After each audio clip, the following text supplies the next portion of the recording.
everyone, I'm Reagan. And I'm Addie. And this is Just Weird Crap.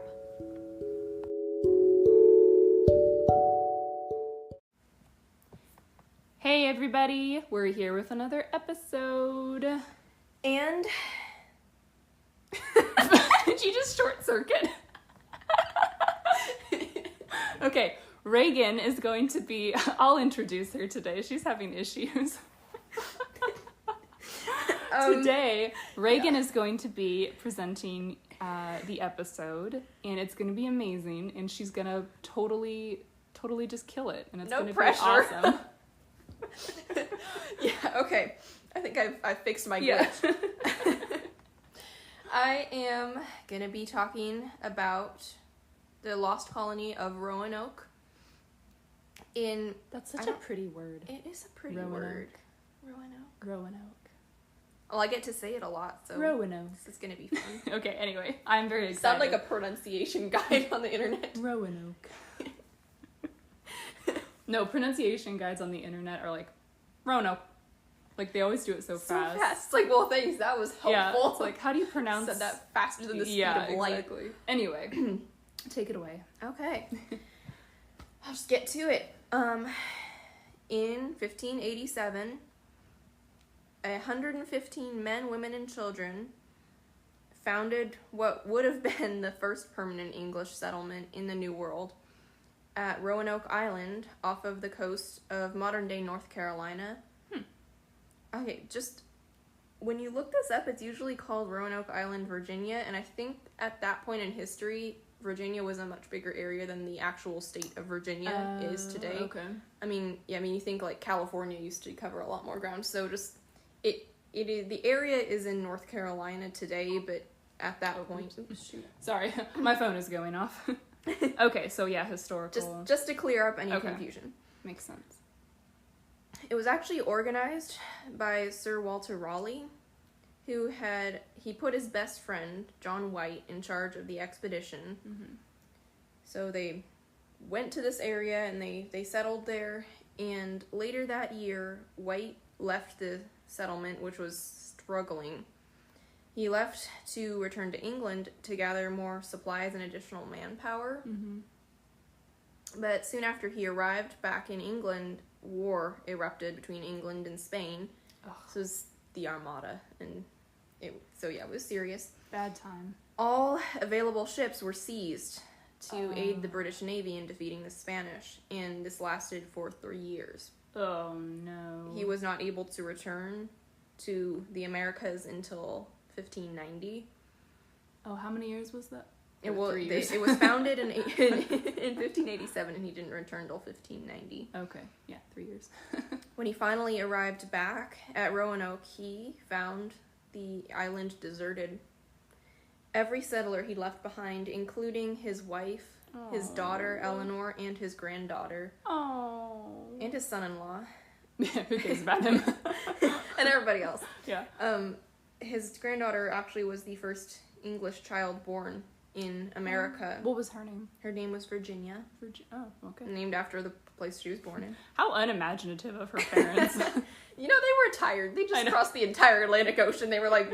What's around Tree Rock, Virginia? I'm going to name you Maryland. I'm just kidding. Sorry, that's so mean. That's so mean, sorry.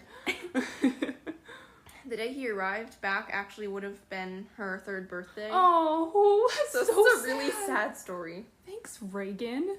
Unless there's a slim chance that she survived. We don't know.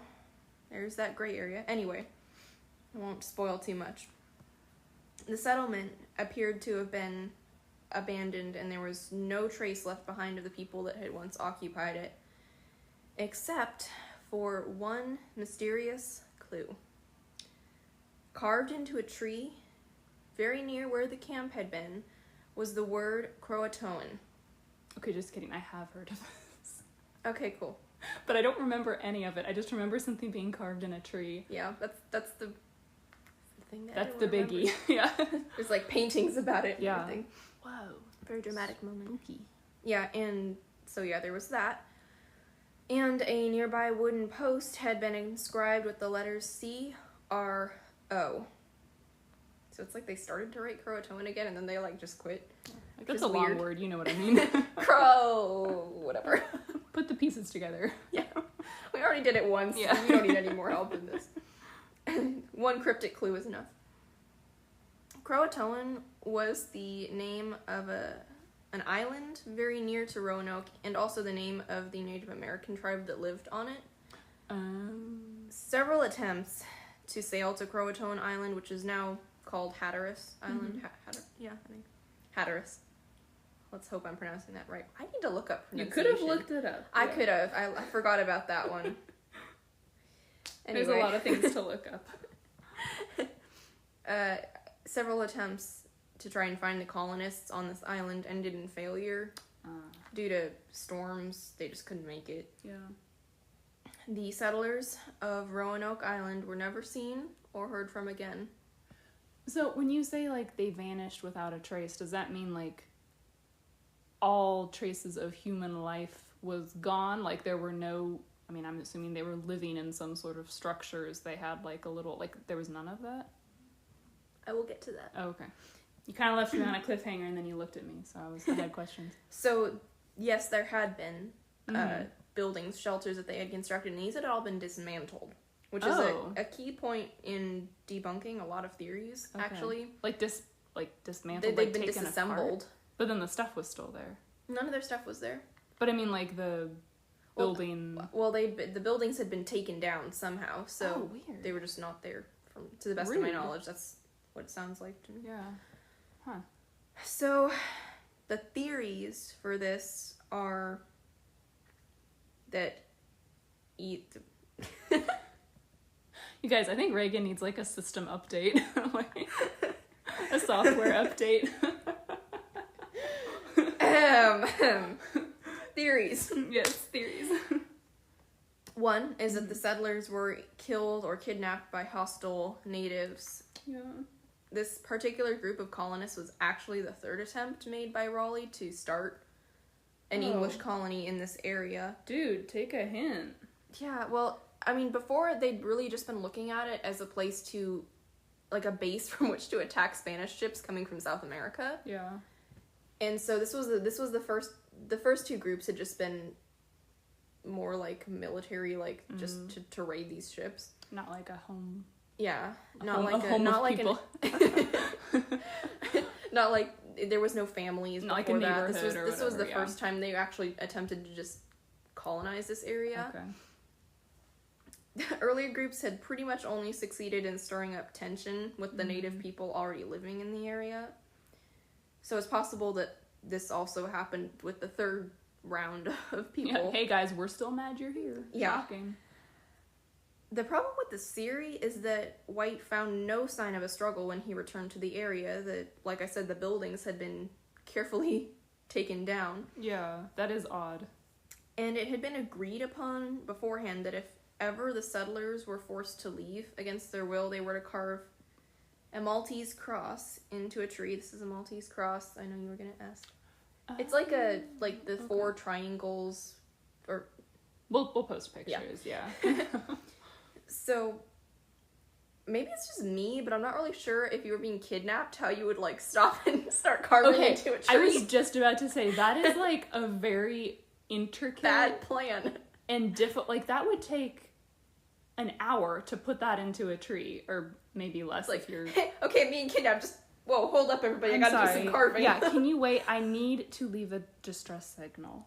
Like, that seems like it has some flaws, but okay. I mean, I don't really know what they were thinking. But there was no such symbol found anywhere, so I don't really know if that means much.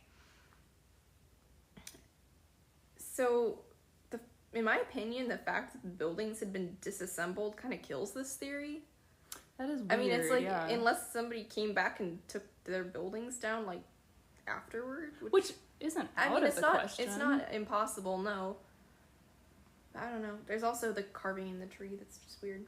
But again, that would and take there was a lot no of like time. no bodies or anything. I mean, that is weird. Was, yeah, like I feel like if there was if you tried to forcibly kidnap a bunch of people, I think some of the people it might have been like, heck no, I'm gonna fight you. Exactly. And there would probably have been some bloodshed. Yeah, if there was like And if they'd all been killed... Yeah, there would have been some sign of something. Like, because then, if they'd all been killed, like, the native people would have probably left them there, maybe? Or did they, like, take all of their bodies back and bury them somewhere? Like, that's what's so strange. It is. That would be odd. Yeah. It was assumed at the time that the settlers just packed up and moved to Croatoan Island for some unknown reason. Which brings us to the most popular theory, that the colonists moved in with a local Indian tribe and eventually blended in with and were absorbed into one people.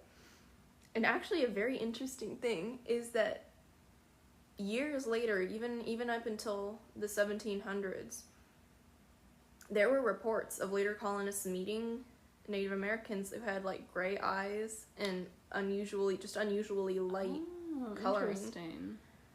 And they claimed to have been descended from very early settlers, so it's not out of the question that it does make sense. They just all blended together into. But then, like, why wouldn't they, like?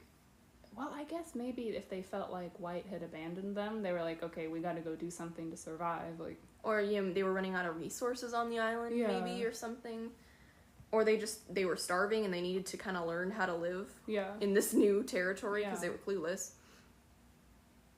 That makes sense. They're close. Well, they were, the Roanoke Island and Croatoan Island were very close in proximity, and the relationship between the two peoples living on both the islands were reportedly pretty friendly. They weren't. There was no hostility there.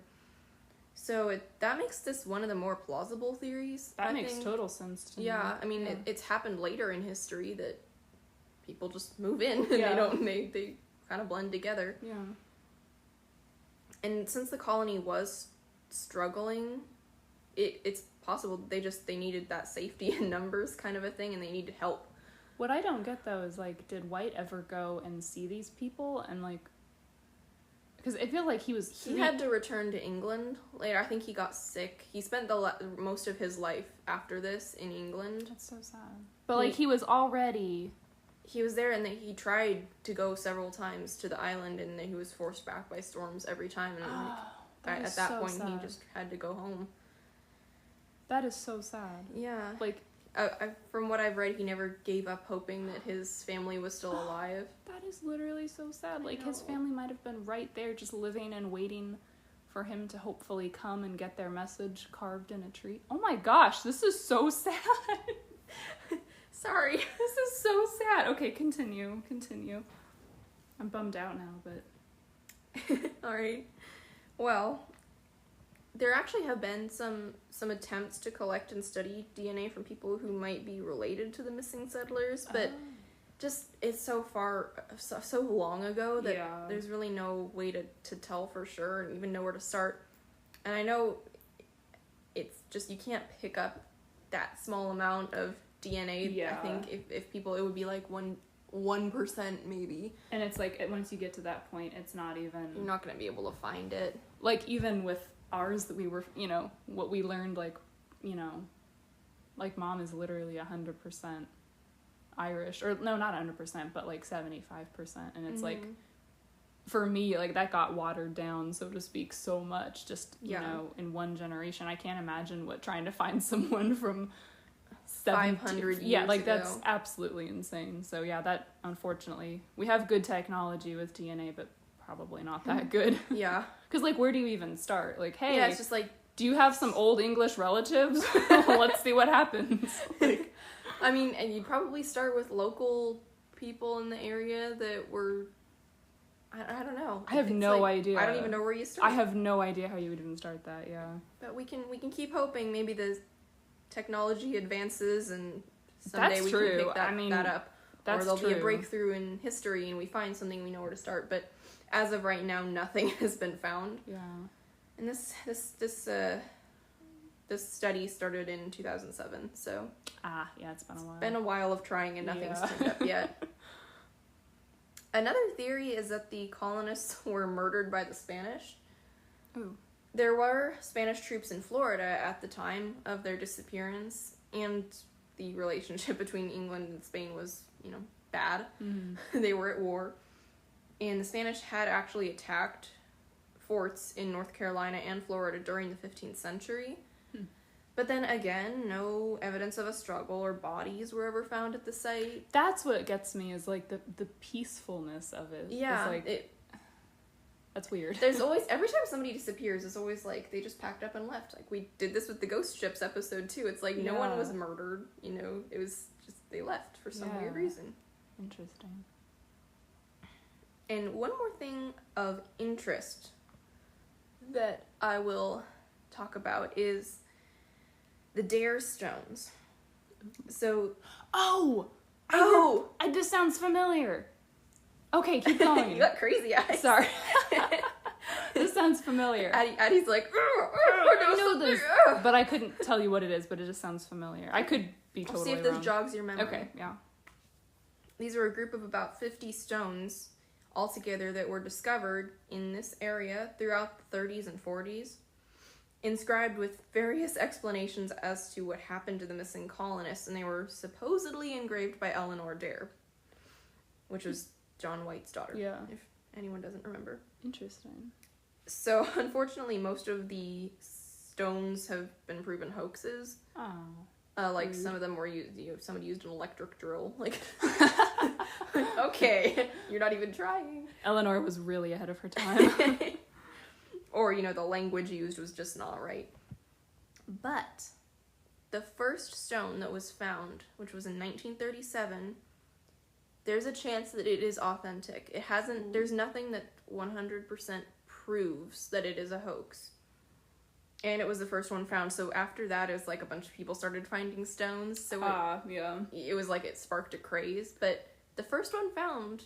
The fact that it was the first one makes me more inclined to believe it. It was found by a tourist in a coastal area of North Carolina, and it's a piece of mostly quartz rock that's inscribed with a sad tale of the fate of the settlers. It was pretty unfortunate. It describes disease outbreaks and encounters with hostile native tribes and How do you think they got disease outbreaks if they were on this island? Well, there could have been all kinds of diseases that no one had before.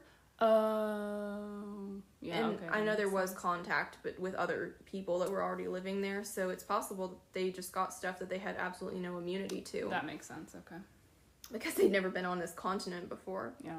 And that could just wipe out everybody. I mean, if you've never encountered any disease, like, it could be so many things. Yeah. And it specifically mentions the deaths of both Virginia and Ananias Dare. That's so sad. And it requests that any Englishman that should happen to find the stone would show it to her father. Mm-hmm. It's signed with the initials EWD. Okay, makes sense. Checks out so far. That's so sad. The problem, skeptics have pointed out several anachronistic details about the stone, like the use of Roman letters versus the Gothic script that most people used at this point in time. Unless you were highly educated, you were using the Gothic script. If you were just moderately educated. Mm-hmm. A common folk like us. Yes. We would be using the Gothic script, huh? And another thing is that the use of initials in this way was not a common practice during the 16th century. It would have been, people didn't really just use their initials for things, which is kind of funny to me. I don't know. Maybe she was just tired of carving a diary into stone. And she was possible. Like, you know what? I'm done, guys. Figure it out yourself. I mean, that's totally possible. I mean... It wasn't, unheard of, right? It wasn't really done. Interesting. But, like I said, most people weren't carving things into rocks. So. Yeah. Did she have no paper with her, apparently? Apparently not. Proponents of the stone argue that the rock is in a very weathered condition, as well as the engraving, and that indicates that it's possibly several hundred years old.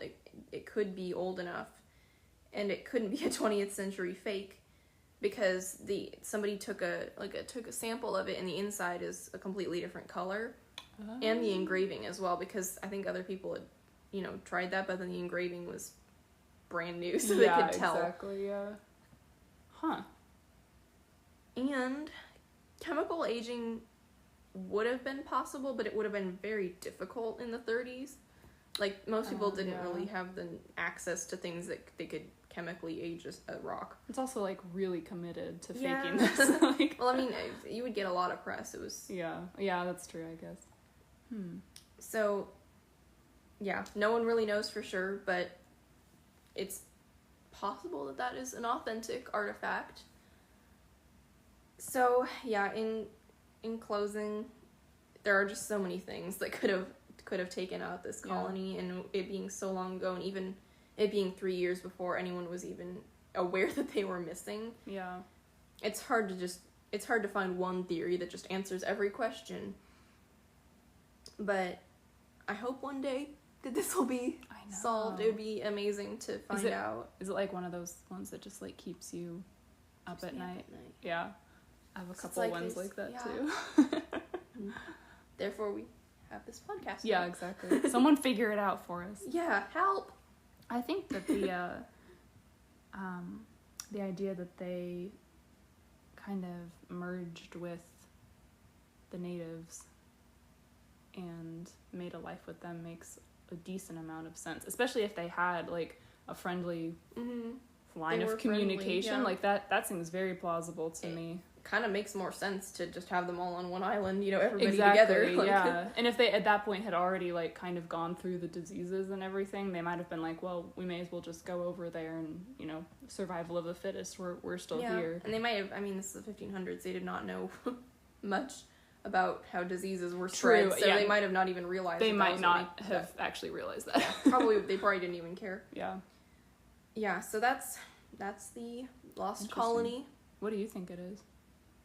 I mean, I hope. There's been a lot of stories of, very European influences that don't seem to make sense unless something like this happened. So I think that, maybe I just hope. Yeah. Because they could have honestly been killed or kidnapped, but I hope that that's what happened, is that they merged with a local tribe. That seems like the most... Okay, so here's... I mean, there were 115 of them. Like, you'd think somebody would live. Also, getting back to the carvings, like, we were talking about how if they were being kidnapped or whatever, like, there wouldn't be time to carve that weird star arrow deal. But they did take the time to carve something. Yeah. So, to me, that's kind of like they didn't carve the distress signal. Instead, they kind of like were like, hey, this is where we are. Yeah, it was clearly like a note. So they had time to carve something. Yeah, if they had time to carve... I mean, have you ever tried to carve a word into a tree? It's not easy. I can't even imagine. Like, I've never done it, but I'm thinking about how difficult it would be. With the tools that were available on a remote island in the 1500s. What did they have? Like a knife. A knife, and it probably not a really great one. Yeah. So I'm thinking if they had the time to carve that, if they were under attack, why would they carve that and not the distress signal? Yeah. So that makes me think that... I mean, it's pretty obvious to me that they left of their own free will. And it's just what happened to them afterward that is the mystery that... I feel like the only thing that would make sense for them to do is to, like, head over to the other island and make a life there. And if they'd all died of disease or starvation, why would they carve the name of that island into a tree? Yeah, just, like... Just practicing my lettering. Yeah, that seems kind of random. But again, like, he would have found bodies there. Or even graves or something. Yeah, something. Like, someone would have been buried. Some people would have probably not been. But, like, there would have been... And then the houses wouldn't be disassembled. So I don't think they definitely didn't all die off of natural causes. That doesn't make any sense at all. Yeah, and if they had all died out of natural causes, the last person who died wouldn't have been able to bury themselves, so there would have been a skeleton. Yeah, exactly. Like, there would have been some bodies, because if you're all sick and dying, you're probably not going to take the time to bury each other, unfortunately. It was only 3 years, so yeah. It couldn't have been that, like, so much happened and they all just disappeared into nothing. Yeah, like, he would have seen something, so... Yeah. Yeah, that makes sense to me, which is both sad and happy. Like, I'm glad that they didn't, if that is what happened, like, they didn't all die a horrible death. Like, a lot of them got to live on and other generations came after them, but it is so sad that he did not get to see his family afterward. Like, it is. That is so depressing. Yeah, I mean, especially because he left to try to get extra help for them, so they had a better chance. That's really, really sad. Kind of wish they would have held on for a little longer. I know, I'm like, why didn't y'all just go over to the other island with him? And then y'all just could have made a life together. I don't know. Merged. I mean, I'm sure it was probably like a last-ditch effort if they did go over there. Like, I'm sure that wasn't like the minute he left, they're like, oh, great, now we can go over there. I mean, they could have left very recently. I don't know. I mean, there's really no way to know how recently they left. They might have left a year after he left, or they might have left the week before he came back. Yeah, who knows? So, yeah. But either way. Wow. It's gonna have to remain a mystery.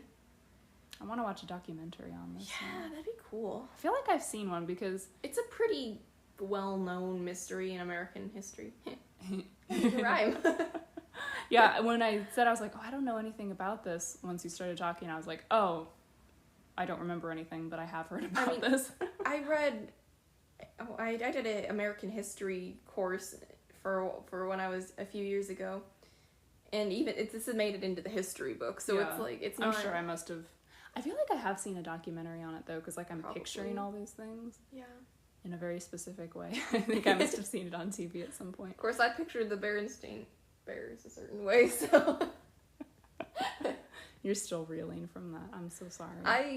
My head hurts. I still have not found, like, a Mandela effect that I can, like, connect with at all. Like, nothing. There is nothing that I have... You have not been exposed to that parallel universe. Apparently I haven't. I'm stronger than you. I don't know. That's another episode. Yeah. If you haven't watched our episode on the Mandela effect, be sure and check that out. Yes, watch our podcast. Oh, yeah. Listen to. Just stare at your phone while it plays. All right. Anyway, we hope you've enjoyed this episode, and we hope you come back next week for more weird crap.